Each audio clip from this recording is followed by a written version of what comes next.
کہ اتنے دور پولیس والوں کے بیچ کھڑے سفیان کے عین بازو میں گولی پیوست ہوتی شاہویز کے دل و دماغ کو ٹھنڈک بخش گئی تھی، جبکہ پریسا تو سفیان کا خون نکلتا دیکھ کر چلا اٹھی تھی۔ تم نے سفیان کو کیوں مارا؟ پریسا اس کی گرفت سے نکلنے کے لیے مچلی تھی، مگر تب تک گاڑی کے قریب پہنچتا شاہویز اسے گاڑی میں دھکیلتا، خود بھی گاڑی میں بیٹھتا۔ ان سب کے بیچ بینک کا پیسہ اور آفندی بلا کی سونے کی چڑیا پریسا آفندی کو بھی لے اڑا تھا۔ تم گھٹیا شخص، تمہیں چھوڑوں گی نہیں میں۔ تم نے سفیان کو کیوں؟ پریسا کے باقی الفاظ منہ میں ہی رہ گئے تھے، کیونکہ سفیان اس کے ناک پر کلوروفارم بھرا رومال رکھتا اسے بے ہوش کر چکا تھا۔ اسے معلوم تھا کہ اس کا پیچھا کیا جا رہا ہوگا، اس لیے پریسا کی بے ہوش وجود کو باہوں میں اٹھائے راستے میں 2 سے 3 گاڑیاں تبدیل کرتا وہ اپنے بلیک ہاؤس آن پہنچا تھا۔ سیاہ گیٹ سے اندر کھڑے سیاہ وردیوں میں ملبوس گارڈز شاہویز سکندر کی باہوں میں بے ہوش پڑی لڑکی کو دیکھ کر شدید دھچکے کا شکار ہوئے تھے، کیونکہ ایک تو اس لڑکی نے پنک لباس پہن رکھا تھا، دوسرا وہ شاہویز سکندر کی پناہوں میں تھی، جہاں آج تک انہوں نے کسی لڑکی کو نہیں دیکھا تھا۔ وہ فل اسپیڈ میں بھاگتی، درختوں کے بیچ سے راستہ بناتی وہاں سے نکل گئی تھی۔ وہ لوگ مسلسل ہبا پر گولیاں برساتے اس کے پیچھے جا رہے تھے۔ بھاگتے بھاگتے ہبا کی سانس پھول چکی تھی۔ وہ مسلسل 40 منٹ سے فل اسپیڈ میں بھاگتے اب بری طرح تھک چکی تھی، اس کے پیر شل ہو چکے تھے، وہ نہ رک سکتی تھی اور نہ ہی مزید بھاگنے کی سکت بچی تھی۔ وہ اس وقت اس قدر ذہنی ٹینشن کا شکار تھی کہ اسے کچھ سمجھ ہی نہیں آ رہا تھا کہ وہ کیا کرے۔ اس نے صبح سے کچھ نہیں کھایا تھا، اس وقت اس کا سر بری طرح چکرا رہا تھا، وہ کسی بھی وقت گر کر ان لوگوں کے ہتھے چڑھ سکتی تھی۔ اس سے پہلے کہ وہ اپنے بچاؤ کے لیے کچھ سوچ پاتی، اس کی آنکھوں کے آگے اندھیرا چھا گیا تھا، جس کی وجہ سے وہ سامنے پڑا پتھر نہیں دیکھ پائی تھی، جس سے ٹکرانے کی وجہ سے وہ لڑکھڑائی تھی اور سیدھی کانٹوں اور پتھروں سے بھری زمین پر جا گرتی، جب 2 مہربان ہاتھوں نے عین وقت پر وہاں پہنچتے اسے اپنی قیمتی متاع کی طرح اپنی باہوں میں تھامتے اپنے مضبوط سینے میں بھیج لیا تھا۔ ہبا نے چکراتے سر کے ساتھ چہرہ اٹھا کر اس کی جانب دیکھا تھا۔ وہ جو کوئی بھی نقابپوش شخص تھا، اپنی گہری بھوری آنکھوں میں آگ کے بھڑکتے شعلے لیے ان سب آدمیوں کو گھور رہا تھا۔ کون؟ ہبا نے اس کے سینے پر ہاتھ جماتے اس کے سہارے کھڑے ہوتے سر اٹھا کر حازم کی جانب دیکھا تھا، جو ہمیشہ کی طرح اس وقت بھی اسے اپنا چہرہ دکھانے کے موڈ میں نہیں تھا۔ آپ کا محافظ میری جان، جو ہر وقت سایہ بن کر آپ کے ساتھ موجود رہتا ہے۔ حازم اس کے ماتھے پر بوسہ دیتے اس کا زمین کا چھوتا دوپٹہ اٹھاتا اس کے گرد لپیٹ کیا تھا۔ اس وقت وہ اس کی پسند کے آسمانی رنگ میں ملبوس آسمان سے اتری کوئی پری معلوم ہوتی تھی، ہمیشہ کی طرح اس کے دل و دماغ پر قیامت برپا کر گئی تھی۔ حازم اسے ایک جانب گھنے بڑے سے مضبوط تنے کے ساتھ رکھے پتھر پر بٹھاتا ان لوگوں کی نگاہوں سے اوجھل ہو گیا تھا، جو اب درختوں میں سے راستہ بناتے ان کے بہت قریب پہنچ چکے تھے۔ کہاں ہے وہ لڑکی؟ اسے ہمارے حوالے کر دو ورنہ اپنی جان سے جاؤ گے، وہ لوگ حازم پر گنتانے اسے دھمکاتے ہوئے بولے، جبکہ حازم تو پہلے ہی ان پر شدید غصہ تھا۔ میر حازم سالار کو غصہ کم ہی آتا تھا، مگر جب آتا تھا تو سامنے والے اس سے پناہ مانگتے تھے، جیسے کچھ لمحوں بعد یہ سب لوگ مانگنے والے تھے۔ لیکن ان لوگوں کے لیے کوئی رعایت نہیں ہونے والی تھی۔ یہ نہ صرف ہبا کو نقصان پہنچانا چاہتے تھے، بلکہ اس وقت اسے حازم کے سینے سے جدا کرنے کا باعث بھی بنے تھے۔ وہ کیسے معاف کر دیتا ان کی اتنی ساری غلطیاں؟ حازم نے اپنے دونوں پسٹل نکالتے ان لوگوں کو کچھ بھی سمجھنے کا موقع دیے بغیر ان پر فائر کھول دیا تھا۔ انہوں نے جوابی حملہ کیا تھا، جس سے بچاؤ کے لیے درخت کی اوٹ میں ہوتے وہ مسلسل ان پر گولیاں چلا رہا تھا۔ اسے 5 منٹ سے زیادہ نہیں لگے تھے ان سب کا خاتمہ کرنے میں، کیونکہ حازم سالار جیسے ٹرینڈ بندے کا مقابلہ کر پانا ان میں سے کسی کے بس کی بات نہیں تھی۔ وہ اپنی گنز واپس رکھتا ہبا کی جانب بڑھا تھا، جو درخت کے ساتھ ٹیک لگائے آنکھیں موندے ہوئے تھی۔ حازم کو لگا تھا کہ وہ بے ہوش ہے۔ وہ جیسے ہی اسے اٹھانے کے لیے آگے بڑھا، ہبا نے فوراً آنکھیں کھولتے اسے خود سے دور دھکیلا تھا۔ دور رہو مجھ سے۔ ہبا کے اس دھکے کے لیے حازم بالکل بھی تیار نہیں تھا۔ وہ لڑکھڑا کر 2 قدم پیچھے ہوا تھا۔ Excuse me? حازم نے اپنے مقابل آ کر کھڑی ہوتی ہبا امتثال کو سوالیہ نگاہوں سے گھورا تھا، جس کے جواب میں ہبا نے اپنے چکراتے سر کو تھامتے اسے زہر خند نگاہوں سے گھورا تھا۔ کسی کو مارنا بہت آسان ہے نا تم لوگوں کے لیے؟ کیوں مارا ان سب کو؟ ہبا نے پیچھے لگے لاشوں کے ڈھیر کو دیکھتے حازم کا گریبان پکڑتے اس سے انتہائی نفرت بھرے انداز میں سوال کیا تھا، جبکہ حازم کو اس کی دماغی حالت پر شبہ ہوا تھا۔ اسے پہلے ہی شدید غصہ آیا ہوا تھا۔ رہی صحیح کسر ہبا نے پوری کر دی تھی۔ وہ اس کی کمر میں بازو حائل کرتا اسے اپنی جانب کھینچ چکا تھا۔ اگر میں وقت پر نہ پہنچتا تو یہ جن لوگوں کے لیے تمہارے دل میں اتنی ہمدردی جاگ رہی ہے نا، یہ اب تک تمہارا کام تمام کر چکے ہوتے، مگر تمہیں تو مجھ پر الزام لگانے اور مجھ سے لڑنے کے بہانے چاہیے نہ صرف۔ اگر اتنا ہی شوق ہے نا تو ٹھیک ہے، آج کا پورا دن دیتا ہوں میں تمہیں، جتنا مرضی لڑنا ہے مجھ سے لڑو، الزام لگاؤ، کیونکہ آج کی رات ہم دونوں اس جنگل میں ہی گزارنے والے ہیں، ایک پولیس والی اور ایک گینگسٹر۔ حازم اس کی گردن میں پہنی چین کو چھوتا اپنی حرکت اور الفاظ سے اسے لال کر گیا تھا۔ اس شخص کی دھمکی خالی کھلی دھمکی نہیں ہو سکتی تھی۔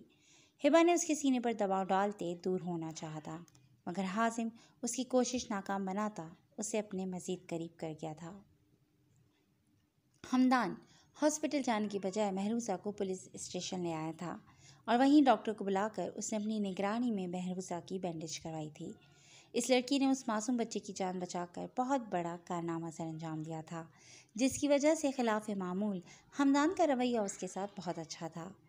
یہ آپ انجیکشن کیوں نکال رہے ہیں؟ مجھے معمولی سی چوٹ آئی ہے، میں بالکل ٹھیک ہوں۔ مہروزہ بینڈیج کے بعد ڈاکٹر کو انجیکشن بھرتے دیکھ کر کمزور سی آواز میں بولی تھی۔ بندوقوں اور گولیوں سے کھیلنے والی وہ لڑکی انجیکشن سے کس قدر ڈرتی تھی، یہ شاہویز اور حازم سے بہتر کوئی نہیں جانتا تھا۔ وہ لڑکی گولی آرام سے کھا سکتی تھی، مگر انجیکشن لگواتے اس کی جان جاتی تھی۔ لیکن آپ کو چوٹ لگی ہے، انفیکشن نہ ہو جائے، اسے انجیکشن لگوانا ضروری ہے۔ کچھ بھی نہیں ہوگا، آپ بازو آگے کریں۔ ڈاکٹر صاحب اس کے قریب انجیکشن لاتے اس کا خوف کم کرتے ہوئے بولے۔ نہیں پلیز۔ مہروزہ اس وقت ہمدان کے آفس میں موجود تھی، جہاں ڈاکٹر اور ایک لیڈی پولیس اہلکار موجود تھے۔ اس کی پکار پر کھڑکی کے قریب کھڑے ہو کر فون سنتے ہمدان نے بھی پلٹ کر اس کی جانب دیکھا تھا۔ بلیک اسکارف کے حالے میں اس کی دودھیا رنگت دمک رہی تھی۔ اس کی گھنیری پلکوں کا رقص دل موہ لینے والے منظر پیش کر رہا تھا۔ فون پر بولے جانے والے الفاظ ہمدان صدیقی کے منہ میں ہی اٹک چکے تھے۔ وہ یک ٹک آنسوں سے بھرے ان سیاہ کٹوروں کو دیکھ رہا تھا۔ وہ نفی میں سر ہلاتی انجیکشن لگوانے سے انکاری تھی۔ وہ اس وقت اسے کوئی چھوٹی سی معصوم بچی لگی تھی۔ اتنی سی بات پر بھلا کون ہوتا ہے؟ بے اختیاری میں ہمدان کے ہونٹوں پر مسکراہٹ بکھری تھی، جس پر خود بھی حیران ہوتا وہ اگلے ہی لمحے سنجیدہ ہوتے ان لوگوں کی جانب بڑھا تھا۔ کیا ہوا ہے؟ آپ انجیکشن کیوں نہیں لگ پا رہی؟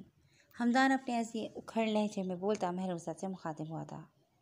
یہ انجیکشن لگوانے سے ڈر رہی ہیں۔ مہروزہ کا بازو تھامنے کی کوشش کرتی وہ پولیس اہلکار اس کا مذاق بناتے ہوئے بولی۔ نہیں، میں ڈر نہیں رہی، جب میں بالکل ٹھیک ہوں تو میں انجیکشن کیوں لگواؤں؟ مہروزہ کو گوارا نہیں تھا کہ کوئی اسے ڈرپوک کہے۔ پچھلی اتنی دیر سے وہ ڈاکٹر اور پولیس اہلکار آسما سے منتیں کروا رہی تھی، اب وہ دونوں ہی تقریباً سچ ہو چکے تھے۔ سر میں بہت کوشش کر چکا ہوں، مگر یہ تو بالکل مان ہی نہیں رہی، مجھے بھی بہت ارجنٹ جانا ہے۔ ڈاکٹر صاحب اب کافی مجبور نظر آ رہے تھے، جس پر ہمدان ان کے ہاتھ سے انجیکشن تھامتا آسما کو انہیں باہر لے جانے کا اشارہ کر گیا تھا۔ مجھے نہیں لگوانا، مہروزہ اس کے ہاتھ میں انجیکشن دیکھ کر کمزور سی آواز میں بولی تھی۔ سلیوز کونیا تک فولڈ کریں۔ کشادہ پیشانی پر سلوٹوں کا جال بنے وہ اس کی جانب گہری نگاہوں سے دیکھتا قریب آیا تھا۔ اس کی نگاہیں اپنی نگاہوں میں گاڑنے پر مہروزہ مبہوت سی اس کی سحر انگیز شخصیت کو تکے گئی تھی۔ وہ بھول چکی تھی کہ وہ اس وقت اپنے اصلی حلیے میں ہے۔ اسے شدید چوٹ لگی ہے اور سامنے کھڑے شخص کے ہاتھ میں انجیکشن ہے۔ اسے یاد تھی تو اپنے دل و دماغ پر سوار ہوتی ایس پی ہمدان کی مسحور کن خوشبو۔ وہ اس کے قریب آتا انجیکشن لگانے کے لیے جھکا تھا۔ وہ گمسم سی بیٹھی اپنی گھنیری پلکوں کی جھالر اٹھائے ہمدان صدیقی کے دل کے تار پوری طرح چھیڑ گئی تھی۔ مہروزہ اس کی قربت کے صحن میں اس قدر جکڑی ہوئی تھی کہ اسے اس بات کی خبر بھی نہیں ہو سکی تھی کہ کب ہمدان نے اسے انجیکشن لگایا ہے۔ اسے درد کا احساس تک نہیں ہوا تھا۔ ہمدان اس کے لال ہوتے دودھیا بازو سے نگاہیں چراتے فوراً پیچھے ہٹا تھا، جب اسی لمحے ہمدان کے بجتے موبائل نے مہروزہ کا سحر توڑا تھا۔ اسے جلدی سے اپنا بازو ڈھکا تھا۔ ہاں بولو۔ ہمدان نے اپنے ٹیبل کے قریب جاتے پلٹ کر مہروزہ کی جانب دیکھا تھا، جو اسے ہی دیکھ رہی تھی۔ نگاہوں کے تصادم پر مہروزہ نے گڑبڑاتے فوراً نظریں پھیر لی تھیں۔ سر آپ کا شک ٹھیک نکلا، یہ لڑکی وہی ہے۔